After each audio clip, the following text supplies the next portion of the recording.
Assalamu alaikum достор, кайрадан бүгүн мен сиздерге кыргызча видео тартууну туура көрдүм. Бул дагы болсо өтө маанилүү маалыматтардан бири. Бул US программасы боюнча көпчүлүгү сурап атат, эгер биз US программасын өтүп калсак бекер окуйбузбу, US деген эмне жана анын артыкчылыктары дейт.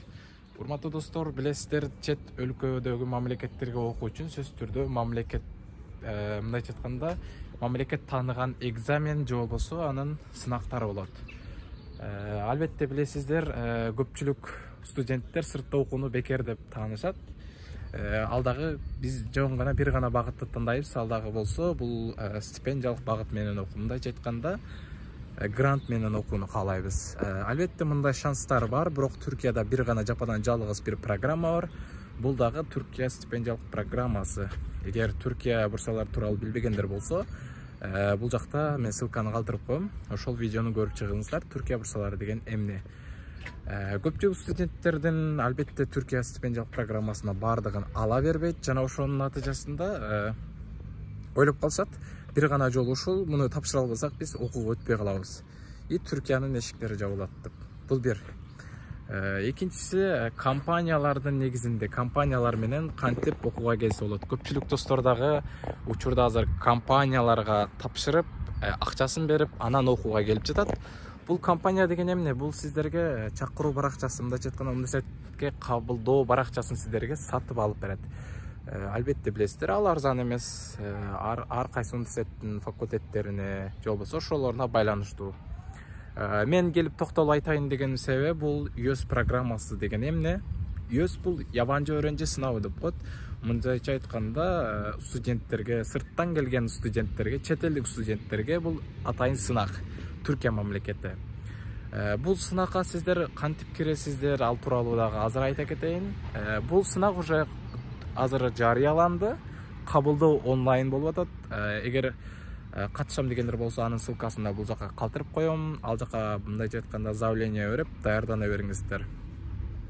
Анан бул US дегенде биздин мындайча айтканда кандай программада тапшырабыз десеңиздер, US бул сиздер математика болот, анан ал жерде IQ деген нерсе бар, бул логикалык суроолор болот. Бардыгына бирдей. Бизде мисалы ОРТда кыргыз тили, математика башка болсо, мындайча айтканда бардык факультеттерден тапшырабыз эмеспизби? Бул жакта андай эмес. Сырттан келгендер үчүн экзамен бардыгына бирдей, математика жана IQ. Демек сиздердин IQ-ңуздар жана математикаңыздар жакшы болсо, бул сынактан жакшы балл ала аласыздар. Албетте жакшы балл алганда жакшы факультетте, жакшы университетте окуй аласыздар. Бул бир. Экинчиси, бул сиздердин окууңуздарга эч кандай бесплатный же болбосо мындайча айтканда стипендия бербейт. Сиздер Түркияга окуш үчүн гана уруксат ала аласыздар. Мындайча айтканда университетте окуш үчүн сиздердин баалыңыздар болуш керек жана ошол документти Түркия таанышы керек. Тааныш үчүн сиздер экзаменге киришиңиздер керек. Сиздердин билим даражаңыздарды текшерип, демек сен Түркияда окуй аласың, буга кудуретиң жетет деген бир сиздерге документ берет. Анын натыйжасында сиздер университетте окуй аласыздар. Демек сиздер US программасын тапшырганда дагы контракттын негизинде окуйсуздар. Албетте стипендия берилбейт. Буну билиңиздер. Анан дагы экинчи айта кетчү нерсе, бул US программасы математика дегенде бул дүйнөлүк математиканы элестетиңиздер. Кыргызстанда кээ бир жерлерде айтылбайт, көрүлбөйт.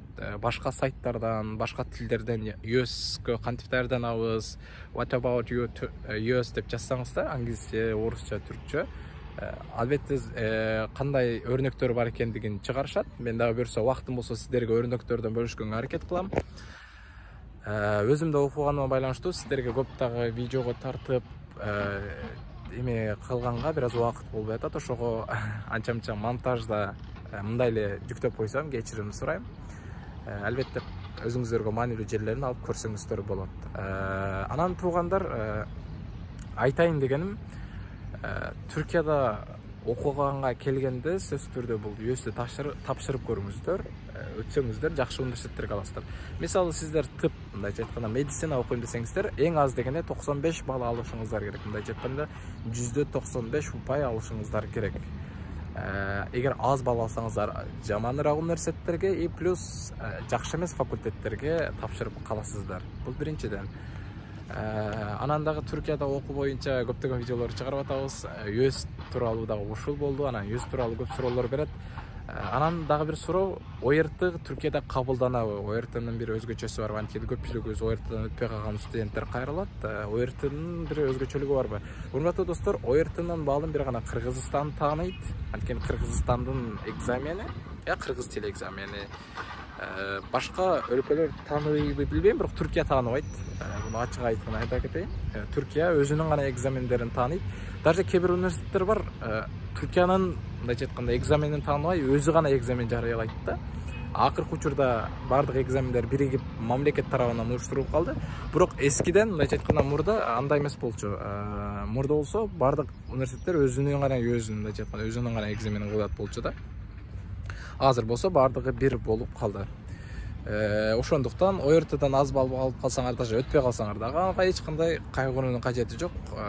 Албетте башка жолдор дагы бар. Эч качан кеч эмес. Албетте тапшырып көрсөңүздөр болот. Ошону айткым келет. Анан дагы деги Түркиянын келип жатканда силердин ниетиңер болуш керек. Түрк тилин билүүңөр шарт эмес. Түрк тилин бул жакта үйрөнөсүңөр. Тил билүү шарт эмес. Болгону эң негизгиси көзүңүздөрдө бир максат болуш керек. Мен окуйм, мен жасайм деген. Ошондо гана сиздер өзүңүздөргө туура жыйынтык ала аласыздар. Андыктан ЮЭС Бишкек, Жалал абад, Ош шаарларында 3 чоң шаарда болот. Онлайн заявка таштайсыздар. Онлайн заявка таштаганда алар сиздерге кабылдоо деп эмайлыңыздарга жиберет. Ошонун натыйжасында сиздер ЮЭС программасына катышасыздар. Аны дагы сиздерге өздөрү чалып түшүндүрүп берет. Андыктан баарыңыздарга ийгилик.